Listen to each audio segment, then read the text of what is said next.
بسم اللہ الرحمن الرحیم۔ السلام علیکم۔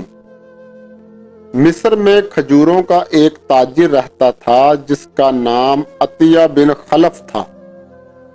وہ بہت مالدار تھا، پھر اچانک فقیر ہو گیا کہ اس کے پاس تن ڈھانپنے کے لیے ایک کپڑے کی سوا کچھ بھی باقی نہ بچا۔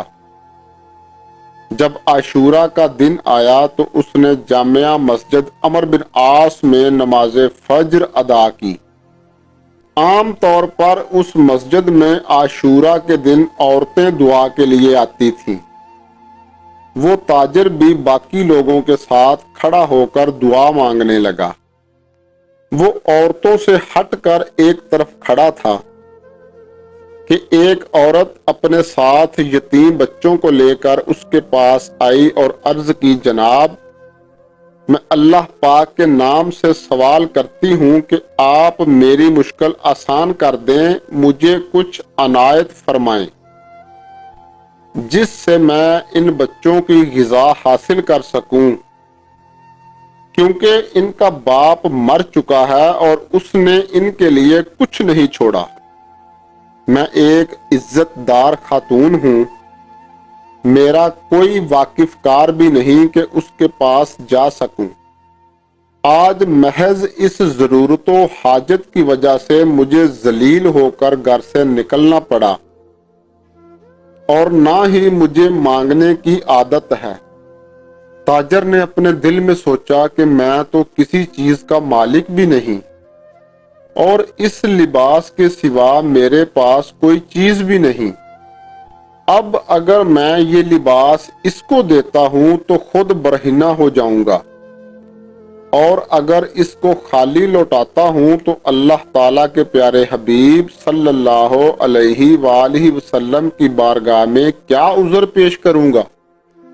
بہرحال عورت سے کہا، میرے ساتھ چلو، میں تمہیں کچھ دوں گا۔ وہ عورت اس کے ساتھ اس کے گھر گئی۔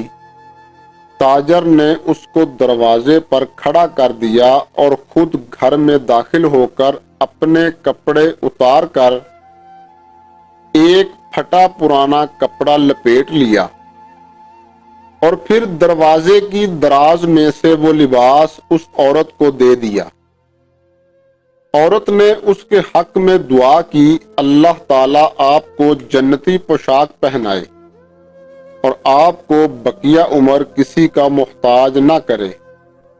تاجر عورت کی دعا سن کر بہت خوش ہوا۔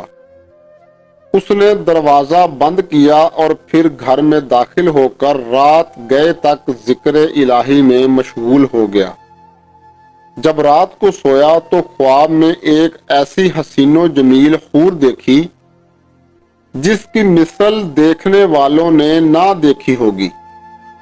اس کے ہاتھ میں ایک سیب تھا جس کی خوشبو آسمان و زمین کے درمیان پھیلی ہوئی تھی۔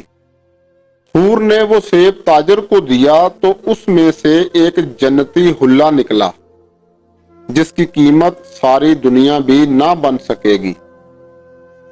اس نے وہ لباس تاجر کو پہنایا اور خود اس کے قرب میں بیٹھ گئی۔ تاجر نے پوچھا، مجھے یہ مقام و مرتبہ کیسے ملا؟ تو اس نے جواب دیا، اس بیوہ اور یتیم بچوں کی دعا کی وجہ سے جن پر تو نے کل احسان کیا تھا۔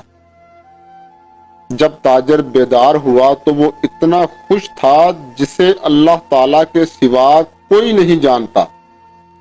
اس کا سارا گھر جنتی لباس کی خوشبو سے معطر تھا۔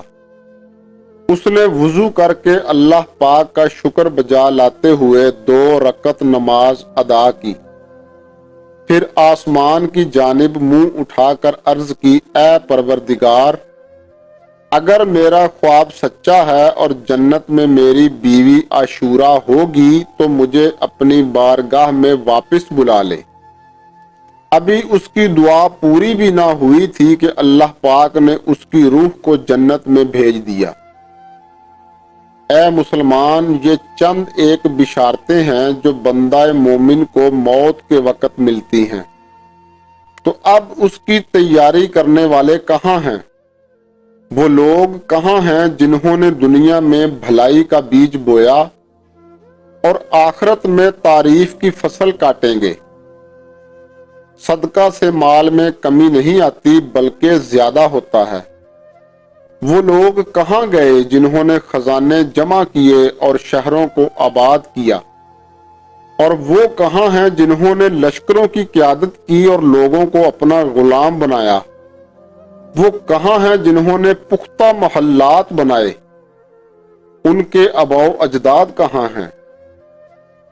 سبحان اللہ، وہ لوگ کتنے عظیم ہیں جنہوں نے اپنی زندگی میں اچھے اعمال میں جلدی کی اور حیا وقار کو اپنا اوڑھنا بچھونا بنا لیا، اور اس دن کے لیے اچھے اعمال کیے جس کے بارے میں ہر جان اپنی کرنی میں گروی ہے۔